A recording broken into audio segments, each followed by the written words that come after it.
हड्डी का टूटना यानी फ्रैक्चर एक गंभीर स्थिति है। इस आपात स्थिति में उचित प्राथमिक उपचार का तत्काल मिलना बहुत जरूरी है।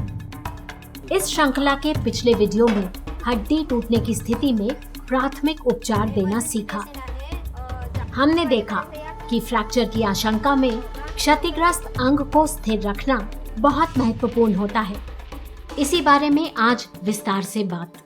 आज का विषय, हड्डी टूटने की आशंका होने पर क्षतिग्रस्त हिस्से को सहारा कैसे दें। How to support the injured part in case of a suspected fracture.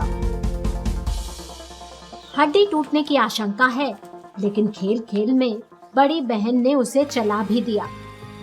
ये एक बड़ी भूल है।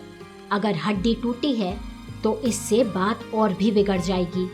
अंदरूनी घाव की आशंका भी हो सकती है और टूटी हुई हड्डी पर जोर पड़ने से दरार बढ़ भी सकती है।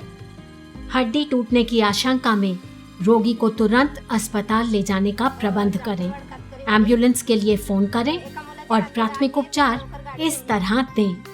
इस स्थिति में क्षतिग्रस्त अंग को सहारा देकर स्थिर करना सबसे जरूरी होता है। स्थिर करने का मूल नियम याद कर लें।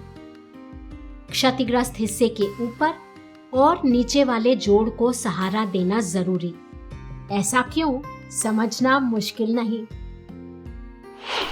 क्षतिग्रस्त हिस्सा जिस स्थिति में है उसे उसी स्थिति में स्थिर कर दें। मोड़ने या सीधा करने की कोशिश बिल्कुल ना करें। तो पहले पैर की हड्डी को स्प्लिंट यानी खपच्ची लगाकर सहारा देना सीखते हैं।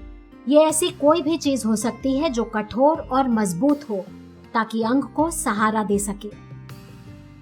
यहाँ पैर की हड्डी टूटने की आशंका है, तो ऊपर हुआ घुटने का जोड़ और नीचे एड़ी का जोड़। अब आपको किसी कठोर चीज को ढूंढना है। ये लकड़ी का समतल और मजबूत भट्टा हो सकता है। ये खपच्ची थोड़ी खुरदुरी है, इसलिए पहले मुलायम साफ कपड़े से ऊपर लपेट दिया। अब क्षतिग्रस्त पांव के दोनों ओर आप इस तरह खपच्ची को रख दें, घुटने के ऊपर और एड़ी तक। फिर किसी कपड़े से इसे बांधें। गांठ ऐसी हो कि अच्छी तरह सहारा मिले, लेकिन इतनी कसी ना हो कि रक्त संचार में बाधा पड़े। अगर घाव है तो उसको ना छेड़ें और ध्यान रहे कि गांठ घाव के ऊपर ना हो। अगर स्थिर करने के लिए आपको दुर्घटना स्थल पर कुछ नहीं मिल रहा, तो आप क्षतिग्रस्त टांग को स्वस्थ टांग के साथ बांध दें। मूल नियम वही, ऊपर और नीचे के जोड़ को स्थिर करना है और ध्यान रखना है कि गांठें स्वस्थ टांग की तरफ हो।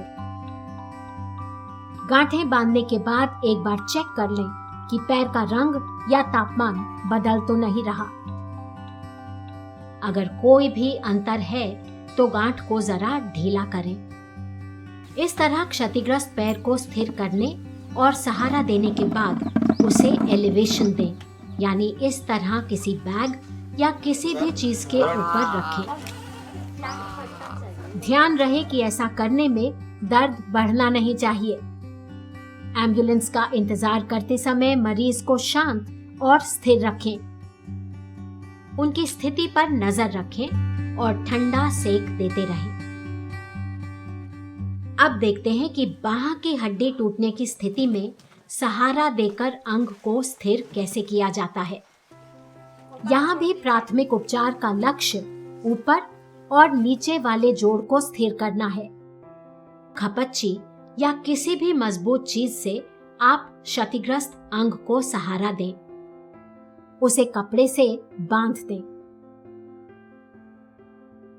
स्प्लिंट लगाने के बाद कपड़े की स्लिंग बनाकर उचित सहारा दिया जा सकता है। एक बड़े कपड़े को इस तरह तह करें और तिकोना बना लें। क्षतिग्रस्त बांह की कोहनी से लेकर कलाई तक कपड़े को इस तरह रखें। फिर दोनों सिरों को गर्दन के पीछे ले जाएं और गांठ बांध दें। स्लिंग को इस तरह व्यवस्थित करें कि क्षतिग्रस्त बांह उस पर आराम की स्थिति में टिकी हो।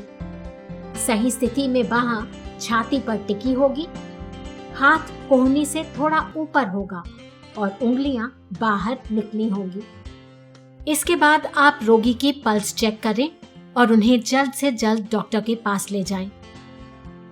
याद रखें, प्राथमिक उपचार केवल तत्काल मदद है। रोगी की जल्द से जल्द डॉक्टरी जांच और उपचार जरूरी है। किसी भी हड्डी के फ्रैक्चर की स्थिति में मूल नियम यही है, क्षतिग्रस्त अंग को स्थिर करें और जल्द से जल्द अस्पताल ले जाएं। पसलियों, रीढ़ या खोपड़ी के फ्रैक्चर की अवस्था में रोगी के लिए एम्बुलेंस का प्रबंध बिना किसी विलंब के करें। अब आपके लिए काम, पता करें कि अलग अलग हिस्सों की हड्डी टूटने की स्थिति में स्प्लिंट कैसे लगाई जाती है, जैसे उंगली, कलाई, एड़ी, पंजा या ऊपरी बाह। अपने एक साथी को लें और एक दूसरे पर बारी बारी स्प्लिंट और स्लिंग बनाने का अभ्यास करें।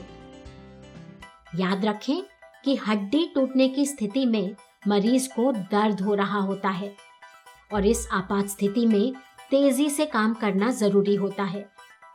प्राथमिक उपचार सीखें, सुरक्षित रहें, सजग रहें।